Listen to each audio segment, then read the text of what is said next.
Zdravím všechny, koho zajímá focení. Moje jméno je Martin Krejčí, jsem autorem online fotoškoly a v dnešním videu bych se chtěl věnovat tématu výběru fotoaparátu.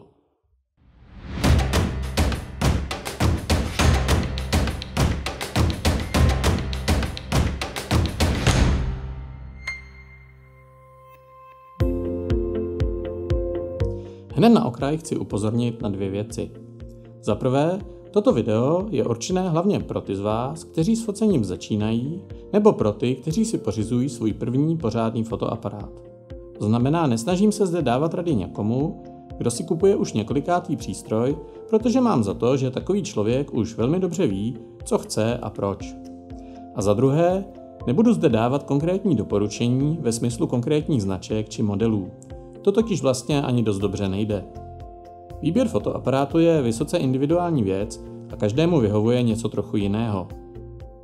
Zaměřím se proto spíš na to, jak k tomu výběru foťáku celkově přistupovat a na co se hlavně soustředit. To znamená, pokusím se vás spíše navést, jak na to, abyste si vy sami dokázali vybrat takový foťák, se kterým budete spokojení. Tohle video bude mít dvě velké části. V první části si probereme, jaké vůbec existují kategorie fotoaparátů, čím se liší a pro koho je ta která kategorie vhodná. V druhé části se pak zaměříme na výběr systémového foťáku, to znamená zrcadlovky nebo bez zrcadlovky. Pakliže tedy už nyní s jistotou víte, že si chcete pořídit zrcadlovku nebo bez zrcadlovku, můžete v klidu první část přeskočit a pokračovat rovnou na čas, který se právě teď zobrazí někde tady na obrazovce a na kterém začíná ta druhá část, věnovaná výběru systémového fotoaparátu.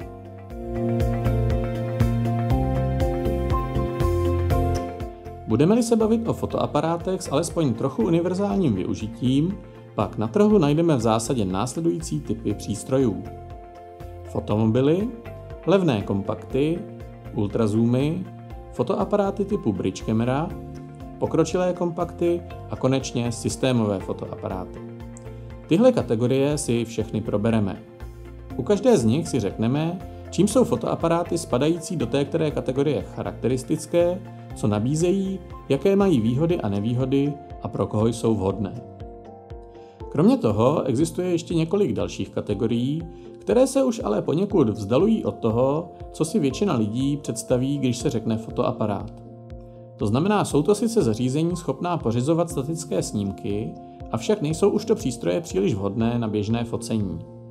Sem patří například instantní fotoaparáty, akční kamery, fotopasti, videokamery a další. Pro někoho, kdo schání primárně fotoaparát, to znamená pro někoho, kdo chce především fotit a až v druhé řadě dělat něco jiného, pro takového člověka nejsou podobná zařízení příliš zajímavá.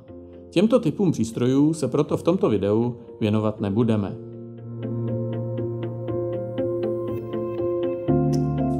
Na fotoaparáty v mobilech se leckdo dívá tak trochu skrz prsty.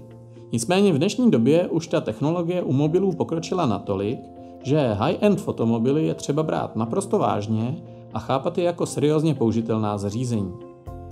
Zásadní výhodou mobilu je pochopitelně hlavně to, že ho vždycky budete mít sebou. Tohle je obrovská výhoda, kterou doporučuji nepodceňovat. Vždycky je totiž lepší mít fotku z mobilu, než nemít žádnou fotku, protože jste velký foťák nechali doma. Hlavní nevýhody fotomobilu pak plynou z toho, že mobil je vybavený jenom opravdu miniaturním snímačem a většinou fixní optikou, mívá jen jedno slonové číslo a ovládání přes dotykovou obrazovku není z principu nikdy tak pohotové a spolehlivé jako hardwarové ovládací prvky. Dlužno ale říct, že výrobci mobilů ty limitace malého senzoru a fixní optiky dokázali do značné míry překonat za pomoci metod výpočetní fotografie a za pomoci používání většího počtu objektivů. Fotky z moderních fotomobilů proto vypadají často až překvapivě dobře. Mnohdy je opravdu těžké rozeznat je od fotek z velkých fotoaparátů. To ale neznamená, že by byly skutečně rovnocenné.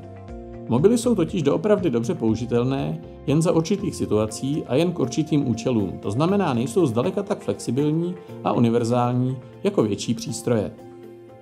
Mobily zároveň pořizované fotografie sami od sebe poměrně intenzivně upravují, takže ty jejich výstupy sice vypadají dobře, ale nesnesou už v editu příliš mnoho dodatečných úprav. Navíc ty rozličné výpočetní metody, které výrobci mobilních foťáků používají k překonání limitací malého snímače, za sebou mnohdy zanechávají drobné, ale viditelné artefakty. Přesto ale doporučuji každému, kdo uvažuje o koupi foťáku, zcela seriózně promyslet, zda by si nevystačil jen s kvalitním fotomobilem. Pro spoustu lidí totiž může být ve výsledku lepší rozhodnutí namísto pořizování samostatného foťáku prostě tu částku, kterou měli na fotoaparát vyhrazenou, použít raději na nákup dobrého fotomobilu. Stojí za zmínku, že i k mobilu se dá pořídit rozličné příslušenství, jako jsou třeba malé stativy, stabilizátory a tak podobně, přičemž velkou výhodou bývá to, že takovéto příslušenství bývá v případě fotomobilů malé, lehké, skladné a poměrně levné. Pro koho je vhodný fotomobil? Pro mladé, pro cestovatele, pro vlogery, pro hvězdy Instagramu, pro lidi, kteří chtějí fotit žánry, u kterých si vystačí s normálními ohniskovými vzdálenostmi zhruba těch cca 30 mm, což bývá ekvivalentní ohnisková vzdálenost hlavního fotoaparátu u většiny mobilů. Pro koho mobil není? Pro toho, kdo trvá na špičkové technické kvalitě fotek? Pro toho, kdo chce fotit v dobré kvalitě za náročných světelných podmínek? Pro toho, kdo plánuje fotky intenzivně upravovat? Pro toho, komu vadí dotykové ovládání? Pro toho, kdo chce optický zoom nebo potřebuje dlouhá ohniska? Pro toho, kdo se chce při focení dívat do hledáčku a ne na displej mobilu? Pro toho, kdo chce na fotkách například portrétního typu využívat efekt rozostření pozadí, myšleno ten skutečný efekt vzniklý optickou cestou? Pro toho, komu vadí zpoždění spouště mobilu. Jinými slovy, mobily urazily opravdu velký kus cesty a na mnoho věcí dnes už doopravdy v pohodě stačí, velké foťáky ale nahradit stále zcela nedokáží. Přesto by si ale každý měl střízlivě posoudit, zda by jeho potřebám mobil ve skutečnosti nevyhovoval lépe než větší přístroj. Pokud si totiž dokážete vystačit jen s dobrým fotomobilem, má to své nepopiratelné výhody.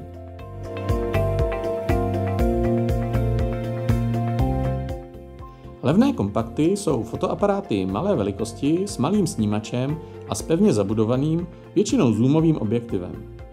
Ekvivalentní ohniskový rozsah bývá obvykle 24 až 70 mm nebo 24 až 105 mm nebo něco podobného, to znamená bývá to nějaký střední zoom, často s mírným přesahem do oblasti krátkých teleobjektivů. Obrazově na tom tyto fotoaparáty nebývají nijak zvlášť dobře. Mívají sice optický zoom a o něco větší snímač nežli mobily, ale ne o mnoho. Jelikož ale zpravidla nevyužívají ty stejné finty výpočetní fotografie, které ve velkém uplatňují mobily, jejich obrazový výstup bývá často dokonce horší než výstup moderních fotomobilů. Levné kompakty byly dost v oblibě zhruba před 10 lety, od té doby však jejich popularita jen a jen klesala a v současnosti se jedná vlastně už o dost okrajovou záležitost. Důvody jsou na snadě. Je to hlavně nástup fotomobilů, které levné kompakty z velké části nahradily. Výrobci fototechniky se snaží tuto kategorii přístrojů zachránit mimo jiné tím, že přicházejí s modely, které mají některé speciální vlastnosti, například jsou vodotěsné nebo nárazovzdorné. Takové přístroje si ale zase konkurují s akčními kamerami. Zkrátka a dobře, levné kompakty dnes nejsou v příliš dobré pozici. Fotoaparáty z této kategorie tedy nejde dost dobře doporučit, s výjimkou případů, kdy se vám právě zrovna trefí do vašich potřeb nějaká ta jejich speciální vlastnost.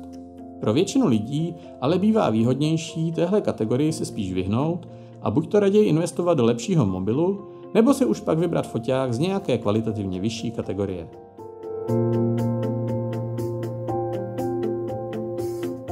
Ultrazoomy jsou fotoaparáty vybavené malým snímačem a pevně zabudovaným objektivem s velkým, někdy až vysloveně extrémním rozsahem ohnisek. Po stránce obrazové kvality na tom ultrazoomy nebývají nějak zvlášť dobře. Částečně je to způsobené malým snímačem, částečně pak ultrazoomovou optikou, v jejíž konstrukci se nutně musí dělat kompromisy. Tyto fotoaparáty ale mají jednu unikátní vlastnost. Dokáží nahradit celý fotografický systém, to znamená foťák a několik objektivů, a to v relativně malém a stále ještě docela dost dobře přenosném balení. Cenou za tuto jejich jedinečnou vlastnost je omezená obrazová kvalita. Z hlediska velikosti, vnějšího vzhledu a ovládání se ultrazoomy obvykle dost podobají menším systémovým fotoaparátům, to znamená menším zrcadlovkám a bezzrcadlovkám. Pro koho je vhodný ultrazoom? Ultrazoom je ideální fotoaparát pro někoho, kdo nepotřebuje špičkovou obrazovou kvalitu, nevadí mu nemožnost výměny objektivu, chce fotit širokou škálu různých témat a nechce za fotoaparát dát až tolik peněz. Pro takového člověka je ultrazoom. Ambicioznější fotografy však zpravidla odradí limitovaná obrazová kvalita a nemožnost budoucího upgradeu optiky. Pojem bridge camera se v našich končinách příliš nepoužívá, lze se s ním setkat hlavně v anglických zdrojích.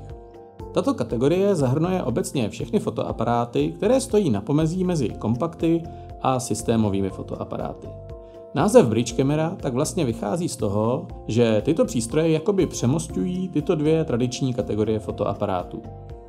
Ultrazoomy, které jsme si probírali před chvílí, vlastně spadají pod pojem bridge camera a proto se někdy tyto termíny zaměňují.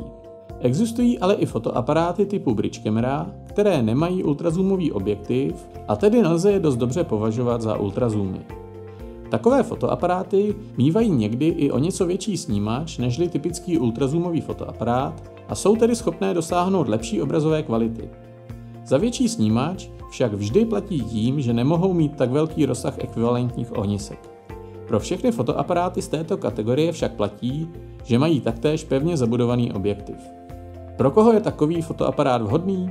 Zhruba pro stejnou skupinu lidí, pro kterou jsou zajímavé ultrazoomy, ale s tím, že bridge camera často nabízí o chlup lepší obrazovou kvalitu, ale zase omezenější ohniskový rozsah. Pokročilé kompakty jsou fotoaparáty malé velikosti s relativně velkým snímačem, ale s velmi omezeným rozsahem ohnisek. Omezený ohniskový rozsah je praktická nutnost, má-li fotoaparát zůstat kompaktní. Tyto fotoaparáty se kvalitou obrazového výstupu blíží systémovým foťákům, nejsou však zdaleka tak flexibilní, protože nemají vyměnitelný objektiv a ani jinak nebývají příliš rozšiřitelné. Fotoaparáty tohoto typu jsou ideální pro street fotografy, cestovatele, obecně pro kohokoliv, kdo si dokáže vystačit s velmi omezeným ohniskovým rozsahem a ocení kompaktní velikost přístroje. Hlavní argument proti pořízení tohoto typu přístroje pak představuje pochopitelně právě onen omezený ohniskový rozsah, který významně limituje, co a jak se dá s takovým fotoaparátem fotit.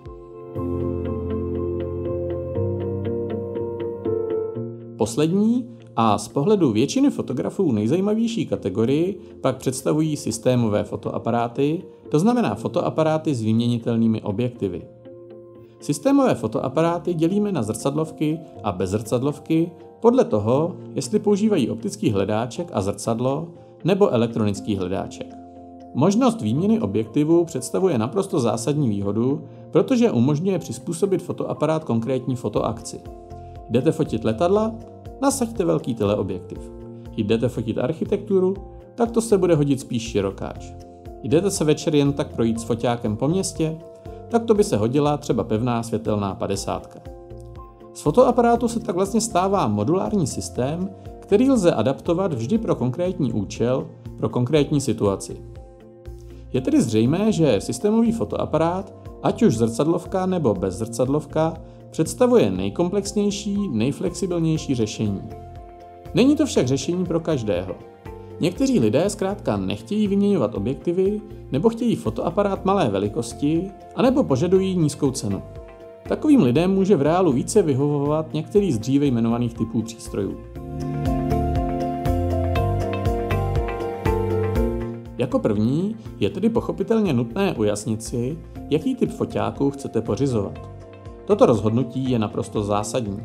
Většina fotografů, kteří to s focením myslí vážně, volí systémový fotoaparát, přesto však není dobré brát to jako jediné správné řešení. Skutečně zvažte, co vám bude vyhovovat nejvíce. Pokud si zvolíte jakoukoliv jinou kategorii než systémový fotoaparát, musíte při výběru zohlednit hlavně následujících 5 okolností. Velikost senzoru, rozsah ohnisek, myšleno ekvivalentní rozsah, kvalita optiky, velikost a váha fotoaparátu a ovládání. Tyto věci by měly být zcela prioritní. Kromě toho vás pochopitelně může zajímat i celá řada dalších okolností, například světelnost objektivu, zda má fotoaparát stabilizaci, jaké další funkce nabízí a tak dále. Jestliže nějakou konkrétní funkci skutečně nutně potřebujete, pak je samozřejmě v pořádku ji vyžadovat. Je však dobré naučit se striktně rozlišovat, co doopravdy potřebujete a co spíše jen chcete. Bez řady funkcí se totiž dá v pohodě obejít a takové funkce by při výběru neměly hrát rozhodující roli. Dobře zvolit výše uvedených 5 věcí je však skutečná nutnost. Vysvětlíme si proč. Velikost senzoru je zásadní z toho důvodu, že je to hlavní faktor ovlivňující obrazovou kvalitu. Důležitá je přitom skutečně fyzická velikost, tedy rozměry snímače, nikoliv jeho rozlišení. Rozlišení samozřejmě můžete také zohlednit, nezáleží na něm ale zdaleka tolik, kolik si většina lidí myslí. Fyzicky větší senzor s poněkud nižším rozlišením zpravidla dokáže produkovat kvalitnější obraz, nežli fyzicky menší senzor, byť je jeho rozlišení vyšší. Ekvivalentní rozsah ohnisek určuje, jaké typy scén a jaké typy fotek budete moct fotit. Budete-li chtít fotit širokouhlé záběry, potřebujete krátká ohniska, například 24 mm. Budete-li chtít fotit zvířata v zoo, potřebujete naopak dlouhá ohniska, například 300 mm.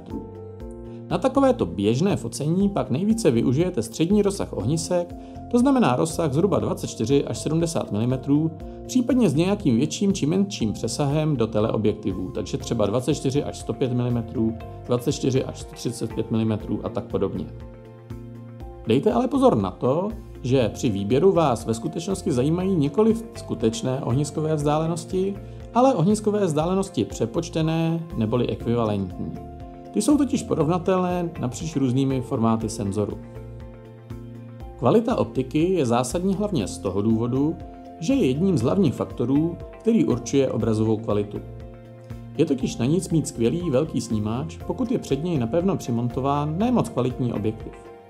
Výrobci fotoaparátů se ale naštěstí pochopitelně snaží o to, aby celý přístroj byl co nejlépe vyvážen, a tedy má-li nějaký fotoaparát dobrý senzor, většinou se k němu snaží dát i objektiv odpovídající kvality. Fyzická velikost fotoaparátu a jeho hmotnost jsou důležité hlavně z praktických důvodů. Ideální velikost fotoaparátu je vysoce individuální věc. Někdo preferuje menší foťáky, někdo větší. U větších foťáků obvykle bývá lepší ergonomie, protože jejich větší tělo se zpravidla lépe drží a také nabízí více prostoru, kam rozmisťovat ovládací prvky. Menší foťáky se zase lépe vejdou do kapsy či do zavazadla. Ovládání je oblast, jejíž význam většina začátečníků velmi podceňuje. Dobře řešené ovládání je přitom naprosto zásadní, protože zajistí, že se vám s fotoaparátem bude příjemně pracovat. Ovládání též do značné míry určuje, nakolik budou v reálu praktické různé expoziční režimy. Mnoho fotoaparátů totiž třeba i nabízí režimy P a SM, ale jejich ovládání je natolik nešikovné, že jsou téměř nepoužitelné. Jak si udělat představu o ovládání přístroje? Nejlepší je pochopitelně v reálu si ho vyzkoušet. Pokud však chcete nakupovat čistě online, tak určitou představu o tom, jak se daný fotoaparát ovládá, si můžete udělat i jen z online manuálu k danému modelu. Pátrejte potom, jak se nastavují expoziční parametry v režimu M. Jestliže to bude obnášet pohyb v menu nebo práci s dotykovou obrazovkou, přístroj nejspíš nebude příliš stavěný na práci v pokročilých expozičních režimech. Pokud se však bude zdát, že vše má své vlastní hardwarové ovládací prvky, pak ovládání s největší pravděpodobností bude přinejmenším použitelné. Pokud dokážete dobře zvolit o něch 5 základních parametrů, máte napůl vyhráno. Dále pak samozřejmě zohledníte vaše další požadavky a specifické potřeby.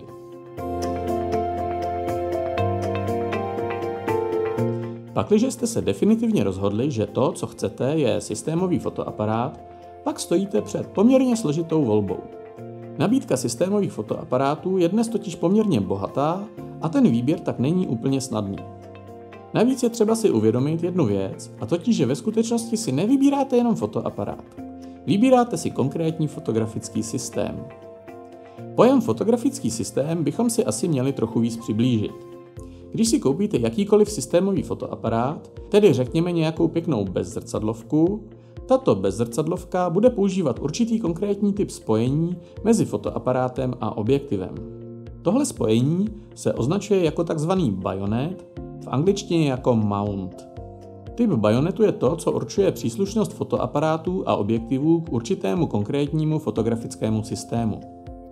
Bajonety a potažmo tedy i ty fotografické systémy je konvencí označovat jménem výrobce a jedno či více písmennou zkratkou.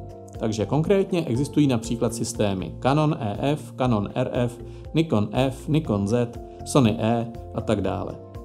Pokud se tedy budeme bavit například o fotografickém systému Nikon Z, tak tím budeme mít na mysli všechny fotoaparáty a objektivy, které používají bajonet typu Nikon Z, a tedy které jsou díky tomu navzájem kompatibilní. Při výběru systémového fotoaparátu je proto důležité vědět, do jakého fotografického systému tento fotoaparát patří a chce to o tomto systému si toho co nejvíc zjistit. Je totiž dost velká pravděpodobnost, že u systému, se kterým začnete, přinejmenším na nějaký čas zůstanete. Dnes si totiž koupíte nějaký fotoaparát a k němu nějaký jeden, možná dva objektivy z určitého systému, říkejme mu pracovně systém X, avšak u toho, co dnes pořídíte, pravděpodobně neskončíte. A to i když si v tuto chvíli myslíte, že žádnou jinou techniku pořizovat nebudete. Za rok či dva to ale dost možná uvidíte jinak. Budete si chtít pořídit třeba makroobjektiv, no a pochopitelně si pořídíte takový, aby fungoval s tím vaším systémem X. Za pár let pak třeba zase zatoužíte po novém foťáku, ale opět budete mít silnou tendenci pořídit fotoaparát ze systému X, jednak protože už budete zvyklí na určitý typ ovládání, hlavně ale z toho důvodu, že budete chtít, aby vám na tom novém fotoaparátu fungovaly i vaše dříve zakoupené objektivy. Jinými slovy, koupí prvního systémového fotoaparátu se vlastně tak trochu upisujete určitému fotografickému systému. Je sice možné později vše prodat a začít s jiným systémem, na takovýchto přechodech z jednoho systému na jiný, ale zpravidla dost proděláte.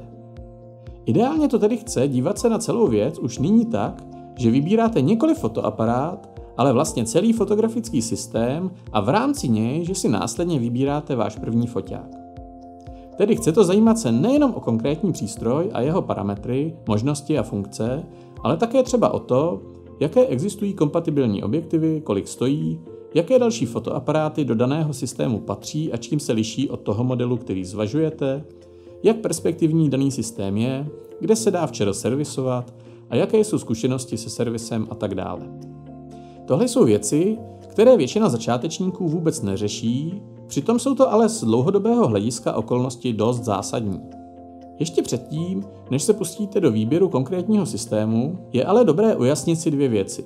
Za prvé, zda budete chtít zrcadlovku nebo bezzrcadlovku, a za druhé, jaký budete chtít používat fotografický formát.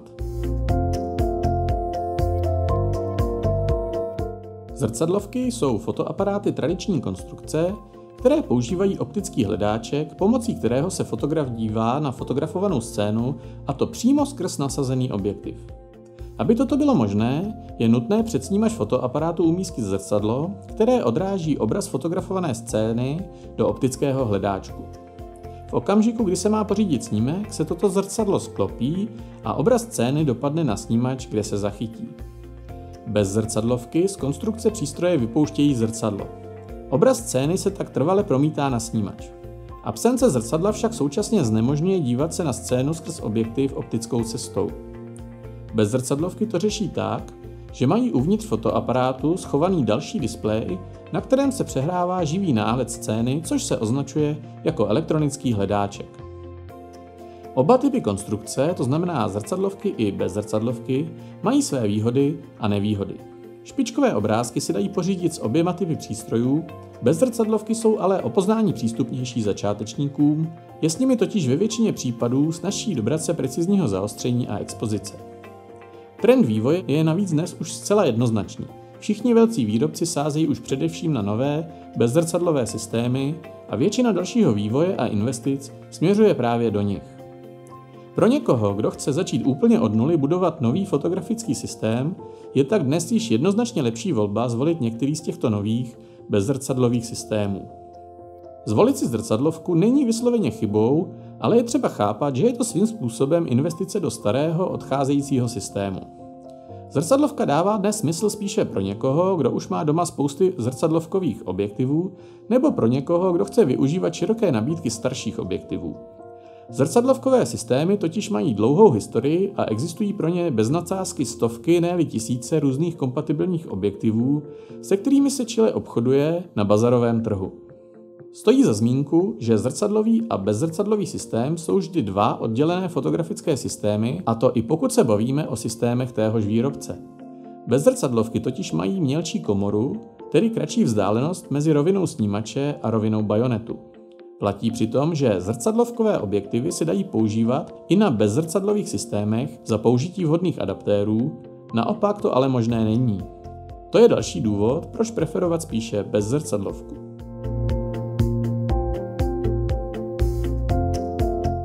Další významné rozhodnutí představuje výběr formátu. Formátem se míní velikost snímače. V případě systémových fotoaparátů jsou v zásadě jen 3 možnosti, a totiž full frame snímač, APS-C snímač anebo 4/3 snímač. Menší snímače se u systémových fotoaparátů téměř nepoužívají, respektive tedy existují, ale je to jen okrajová záležitost. Naopak větší snímače nežli full frame používají středoformátové systémy, ty jsou ale velmi drahé a zpravidla nepředstavují typ fotoaparátu, jehož koupi by zvažoval začátečník. Jestliže jste sledovali první část videa, kdy jsme se věnovali výběru jiných než systémových fotoaparátů, jistě jste si všimli, že takovým stále se opakujícím tématem tam byla velikost senzoru. To protože velikost senzoru je hlavní faktor ovlivňující technickou kvalitu obrazového výstupu. Obecně platí, že čím větší snímač, tím lepší obrazová kvalita. Současně ale také bohužel platí, že větší snímač vyžaduje optiku schopnou vykreslit větší obrazové pole. A ta bývá větší, těžší, především však podstatně dražší. Výběrem formátu se tak vlastně rozhodujete o obrazové kvalitě, tedy o tom, jaká technická kvalita obrazu pro vás bude ještě dosažitelná, o velikosti a hmotnosti celého fotografického systému a o tom, kolik bude celý systém stát. Snímač velikosti Micro Four Thirds je nejmenší, jeho plocha odpovídá zhruba čtvrtině plochy full frame políčka. Snímač je ale stále dostatečně velký i na profesionální práci. Používají ho hlavně systémové fotoaparáty značek Panasonic a Olympus a některé kamery od firmy Blackmagic Design. Snímač velikosti APS-C má zhruba poloviční plochu ve srovnání s full frame snímačem. Používají ho zejména cenově dostupnější zrcadlovky a bezzrcadlovky značek Canon, Nikon a Sony. Na APS-C fotoaparátech se dají plnohodnotně používat fullframeové objektivy, naopak to ale neplatí. Fullframe snímač je největší a zaručuje nejlepší obrazovou kvalitu, objektivy určené pro fullframe snímač jsou však poměrně velké, především však drahé. Jak si vybrat formát vhodný pro vás? Tohle za vás nerozhodnu, z mého pohledu ale v současnosti dává největší smysl začít už rovnou s fullframe tělem a nějakým trochu obyčejnějším, méně světelným objektivem a postupně případně dokupovat další ohniskové rozsahy nebo kvalitativně lepší optiku. Fullframe fotoaparáty totiž v posledních letech celkem výrazně zlevnily. Entry-level fullframe modely se tak dostaly na cenovou hladinu, kde se ještě před několika málo lety dali pořídit výhradně APS-C fotoaparáty. Zároveň příchod bezzrcadlovek celkově zmenšil a odlehčil výbavu, takže ani fullframe systém dnes nemusí být svou velikostí a váhou nijak zvlášť obtěžující. Bohužel to zlevnění se ale týká skutečně jen fotoaparátů, nikoliv profi objektivů. Ty stále stojí spoustu peněz. Menší formáty bych pak doporučil zejména někomu, pro koho je buďto prioritní malá velikost a váha vybavení, nebo někomu, kdo potřebuje rychle nakoupit celý fotografický systém, to znamená tělo a několik objektivů, ale má na to omezené prostředky.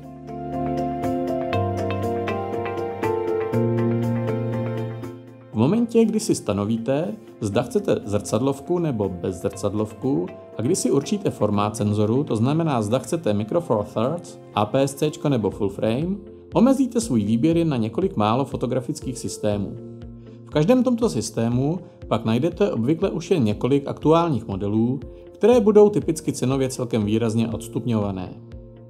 Často najdete v nabídce entry-level model, mid-range model a high-end model a ty se budou lišit sadou funkcí, rozlišením, rychlostí sekvenčního snímání a dalšími parametry a samozřejmě cenou. V zásadě ale všechny budou schopné produkovat fotografie zhruba srovnatelné kvality. Mezi těmito modely doporučuji rozhodovat se především podle předpokládané intenzity využívání, vašich ambicí a vašich finančních možností.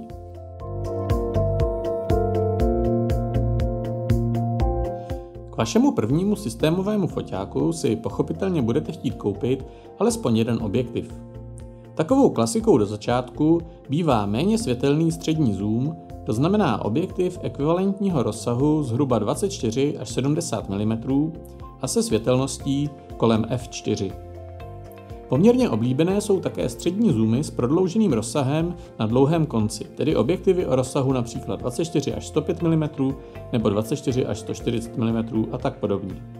Můžete ale samozřejmě do začátku upřednostnit i jiný objektiv v závislosti na vašich konkrétních potřebách. Dobře vybrat objektiv je pochopitelně důležité, nicméně v případě systémových fotoaparátů to ve skutečnosti není zas až tak klíčová věc, jako tomu bylo v případě fotoaparátů s pevně zabudovaným objektivem. Vždycky totiž můžete pořídit jiný objektiv a ten stávající prodat.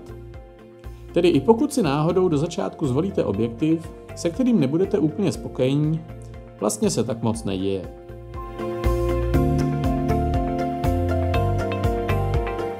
Pokud vás lákají systémové fotoaparáty, ale ceny se vám zdají poněkud vysoké, mohly by pro vás být zajímavé následující tipy, jak se dá na nákupech techniky ušetřit. Následující tipy se týkají nákupů nové techniky v běžných obchodech s plnou nejméně 2letou zárukou. Za prvé, vždy se snažte kupovat nový fotoaparát v sadě s jedním nebo více objektivy. Tyto sady bývají cenově zvýhodněné, a to často významně. Je ale důležité, aby se jednalo o sadu přímo od výrobce techniky, nikoliv o sadu, kterou nabízí jen některý konkrétní prodejce. Nejjednodušší způsob, jak poznat sadu od výrobce, je podívat se přímo na stránky výrobce. Za druhé, počkejte si na promo akce. Výrobci fotografické techniky celkem často nabízejí některé konkrétní modely se slevou nebo nabízejí tzv. Cashback akce. Ty spočívají v tom, že sice zaplatíte plnou cenu, výrobce vám ale následně část ceny zboží vrátí, pakliže splníte podmínky nákupu a vyplníte a odešlete žádost. Cashback akcí se není nutné žádným způsobem obávat, je to zavedený a fungující způsob prodeje. Jen vždy pozorně čtěte podmínky konkrétní akce a ujistěte se, že je beze zbytku splníte. Za třetí, zvažte koupi staršího modelu. Výrobci fototechniky z marketingových důvodů vydávají stále nové a nové verze těch stejných fotoaparátů, avšak tyto jednotlivé verze se často liší jen v naprosto nepodstatných detailech. Často se jedná v podstatě o ten samý přístroj, jen s jinou číslovkou a pár drobnými vylepšeními. Existují dokonce i případy, kdy je starší model v některém ohledu paradoxně lepší. Za čtvrté, zvažte používat objektivy i od jiných výrobců, než jen od výrobce těla. Firmy jako Sigma či Tamron dnes vyrábějí špičkovou optiku, která je často stejně kvalitní a někdy dokonce i lepší nežli funkčně porovnatelný objektiv od výrobce těla, přitom stojí většinou podstatně méně peněz. Samozřejmě ale musíte počítat s tím, že používání objektivů třetích stran sebou nese určitá rizika, že tyto objektivy se mohou chovat v některých ohledech odlišně než objektivy, na které jste zvyklí od výrobce těla, a že používání techniky od více různých výrobců vždycky znamená poněkud komplikovanější servis.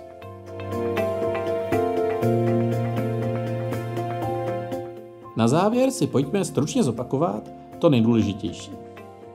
Nejprve si musíte ujasnit, jaká kategorie fotoaparátu je pro vás nejvhodnější. Zda mobil, kompakt, ultrazoom, jiný typ bridge kamera nebo systémový fotoaparát.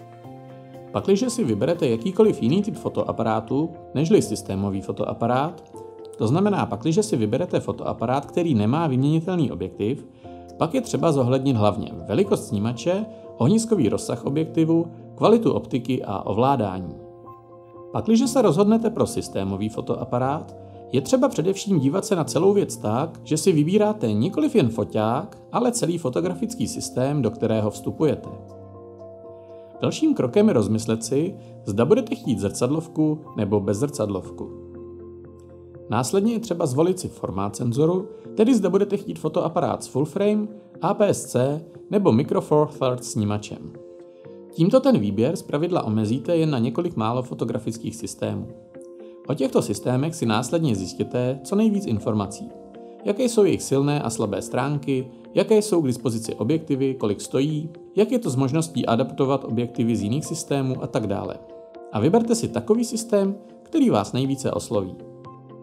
V rámci konkrétního fotografického systému už pak bude jen několik málo možností, jaký model fotoaparátu koupit.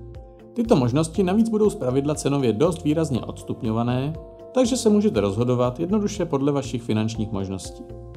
Co se týče objektivu, tak na tom při koupi systémového foťáku ve skutečnosti nezáleží zdaleka tak moc, protože objektiv můžete kdykoliv vyměnit. Takovou klasikou do začátku bývá méně světelný střední zoom, tedy objektiv s rozsahem 24 až 70 mm, případně s větším či menším přesahem na dlouhém konci, takže třeba 24-105 nebo 24-140. V zásadě ale můžete začít i s jakýmkoliv jiným objektivem.